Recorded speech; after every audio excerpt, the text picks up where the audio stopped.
faith has got to come to the point where it impacts the decisions we make every day and how we perceive what's going on around us. We see faith in those times of crises, and something major happens. Like I was struck again, Hurricane Florence this week, and then the one over in the Philippines. And what do you hear the leaders saying? Send your prayers. Well, prayers to whom? About what? Praying, like, how does that accomplish anything? So faith has got to be something that engages us in life. And as I've considered this in my own journey in understanding God's grace, I realize it really starts at this point here of God's love for us. If we are going to have a faith that orients us, that guides us, that provides context and perspective for all of life, it starts by understanding that our God is a good God. He's not mean, He's not vicious, He's not judgmental. He has offered us reconciliation. He has offered us relationship because He loves us.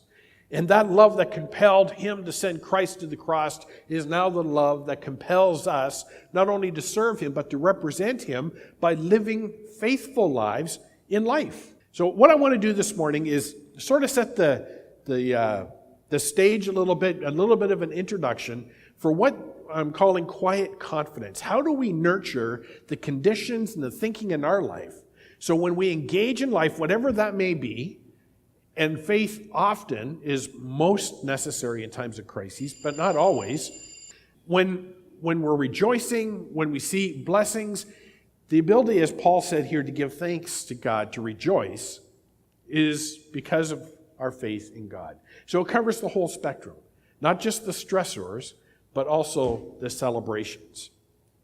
So what I thought I'd do is just do a real quick survey of some what I consider to be heroes in Scripture. Let's think about Abraham for a moment. Here's a guy who presumably grows up without much of a relationship or knowing who the one true God is. God appears to him and says, Abraham, I am the God, and I'm going to make you a contract, a covenant with you. I'm going to make you the father of many nations. And in chapter 15 of Genesis, it says, Abraham believed God, and it was credited to him as righteousness. He was justified. He started his faith walk with God. And yet, look at the history of Abraham's life. What happens after that? Well, he comes into a couple of crises, and he lies about his wife whenever he goes on a trip, and he's afraid that they're going to take his wife because she's so beautiful. So he lies and says it's actually my sister, and then, everything falls apart, and he's confronted, and he said, well, I was afraid. Demonstrates clearly a lack of faith. And then he's told by God, you're going to have a son, you're going to be the father of many nations.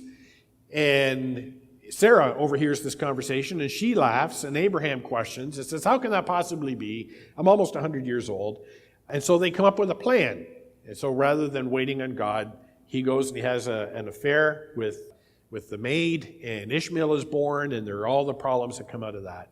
And he seems to continually, despite being in chapter 15, and then later in Hebrews, identified as this great man of faith, he seems to fall at every crisis. But then ultimately we come to chapter 22.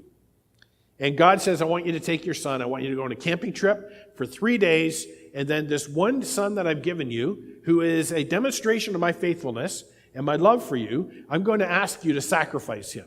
Which, when you just think about the morals and ethics of that, must have blown away Abraham's mind. And yet to have to carry that burden for 3 days. Dad, why are we? It's just a father-son getaway. Son, don't worry about it.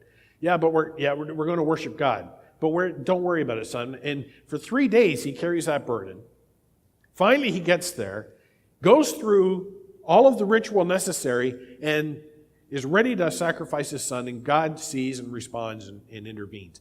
Yet, wow, that kind of faith, that's life-changing faith. That's engaging in life. You think of Daniel.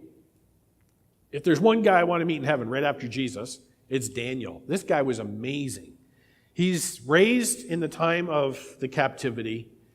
He really does not know what life in Israel is like, what it is to be part of those celebrations in the city of Jerusalem. Raised as a foreigner, taken captive, and somehow the man demonstrates incredible administrative and political abilities, and he becomes essentially the prime minister under the king. And that places him in a place of crises. In chapter 4, and let me just read a couple of these verses because I love the way the story is told. In Daniel chapter 4, there's this political crisis, not between Daniel and Nebuchadnezzar, but between God and Nebuchadnezzar, and Daniel's just the spokesperson. And here's Daniel comments to Nebuchadnezzar, and he says, the decision is announced by messengers. The holy ones declare the verdict, so the living may know that the Most High is sovereign over all the kingdoms of the earth, and gives them to anyone he wishes, and sets over them the lowliness of people. And Daniel's basically saying, Nebuchadnezzar, you may think you're the world ruler, you may think you're the emperor of all things, but you're only king because God said you're going to be king. There's really a king above you, and you're nobody. Then down a little bit later, he predicts, he says, he has this prophecy of how Nebuchadnezzar is going to suffer for his arrogance. He said, you will be driven away from the people, you will live with wild animals, you will eat grass like ox and be drenched with the dew of heaven. 7 times will pass by for you until you acknowledge that the Most High is sovereign over all kingdoms of the earth and gives them to anyone he wishes. Again, this is a political confrontation between God and Nebuchadnezzar, and Daniel has to be the spokesperson. He's taking his life into his hands. And then at the end of that chapter, he says, I raised my hands. This is Nebuchadnezzar speaking now. I raised my eyes towards heaven. My sanity was restored. Then I praised the Most High. I honored and glorified him who lives forever. His dominion is an eternal dominion. His kingdom endures from generation to generation. Nebuchadnezzar, after going through his own trial, finally recognizes who is the one sovereign God. Now, whether he converted, who knows? That's a theological question for another day. Then you go forward in Daniel's story. Several years pass, perhaps even a decade. And it's the famous story of Daniel in the lion's den. He's not a young kid at this point. He's probably 60, 70 years old. And there's the confrontation between the king of Babylon and Daniel. Daniel refuses to bow down and worship. Goes and he prays when he's told not to pray. And then notice the commentary that's made. The king was overjoyed and gave orders to lift Daniel out of the den. Because when Daniel was lifted from the den, no wound was found on him because he had trusted in his God. It's a fantastic ending, a great success story. We'd love to have stories that end like that, conflict resolution where the underdog wins, the good guy wins. But the political stress in Daniel's life, his reality never changed. Yet he demonstrated this faith that was totally engaged and drove him to make dangerous choices in life. Now, what was it that Abraham and Daniel had in common that Abraham was willing to go on a camping trip for 3 days to offer his son, and Daniel was willing to continue his habits of prayer, even though it put him at great risk for whatever retribution the king would bring against him? We come to the life of Mary. Mary, we don't venerate her like the Catholics do, but perhaps that's something that is missing in our perspective, because she is an amazing woman who God comes to her, and she is terrified whenever the angel speaks, and the angel has to calm her down. It's okay. There's something special that's going to happen. Lived in a culture of shame, and the fact that she was pregnant without being married, and everybody would have known, you can't hide it. Eventually it's going to be obvious. Everybody would have known that she was pregnant. Joseph tries to do the right thing, but is convinced, to continue. And yet it's Mary that the story focuses on. And in chapter 2, verse 19, it says, she treasured all these things and pondered them in her heart. And when Luke's talking about that, he's reflecting about the rest of Mary's life. That for the rest of Mary's life, she considered, what is it that God has done? That later on in the book of Luke, when Jesus is being accused of being a fraud and not being who he claimed to be, one of the accusations was, do we not know your brothers? Do we not know your mother? Are you not the carpenter's son? And those are all not just statements of fact that, hey, we know where you came from. Those are derogatory statements. We know your past, Jesus. And she carried that shame her entire life. And when they wanted to accuse Jesus of being a fraud, the most painful way of doing that was to go after his mom. So the question is, what is the nature of faith that allows people to take on these challenges, to endure these difficulties? What is it in their relationship with God? What have they nurtured?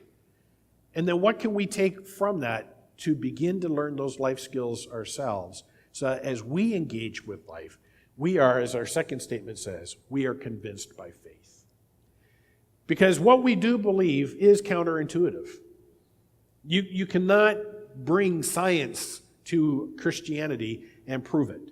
There are arguments for the resurrection. I get that. There are arguments, and I believe in apologetics. I believe we need to know how to explain Scripture and to defend our faith. But ultimately, it comes down to not a leap, but to accepting a belief that because of our sin nature and because we live in a broken world is counterintuitive.